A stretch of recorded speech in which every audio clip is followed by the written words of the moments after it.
ഒരുപക്ഷെ ഒത്തിരി സാമ്യങ്ങളൊക്കെ നിങ്ങളിപ്പോൾ സംസാരിക്കുമ്പോഴൊക്കെ തോന്നുന്നുണ്ടാവാം. സാമ്യങ്ങളുടെയും വ്യത്യസ്തതകളുടെയും നടുവിൽ ഗോഡ്ലിനെസ്സും സ്ട്രെങ്തും കണ്ട് ക്രിസ്തുവിൽ വളരാൻ നിങ്ങൾ ഒരിക്കലും മറന്നു പോകരുത്.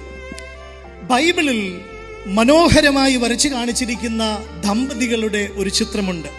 മൈ ഫേവറേറ്റ്, അക്വിലാവും പ്രിസ്കയും എന്നാ പറയുന്നത്. അവരെയൊന്ന് ശ്രദ്ധിച്ച് നോക്കിക്കേ. Always mention together. അവരുടെ ഐക്യത, ആത്മീക ലക്ഷ്യങ്ങൾ, കോമൺ ഇൻട്രസ്റ്റ്, ആതിഥേയ സ്വഭാവം, അപ്പല്ലോസിനെയൊക്കെ ഡീൽ ചെയ്യുന്ന ശ്രദ്ധിച്ചാൽ അറിയാം. മെന്ററിങ്, ദീർഘവീക്ഷണം. Look at their godly map. നമ്മുടെ ഭാഷയിൽ ജെൻസി ഭാഷ പറഞ്ഞാൽ look at their Google map. Wow, what a picture it is. Ideal Christian couple. ദൈവസഭയുടെ വളർച്ചയ്ക്ക് വേണ്ടി ഒരേ ഹൃദയത്തുടിപ്പോടെ അണിനിരുന്ന ദമ്പതികൾ. എൻ്റെ ജീവിതത്തെ വളരെ ഇൻസ്പയർ ചെയ്ത ഒരു സ്റ്റേറ്റ്മെന്റ് ഉണ്ട്.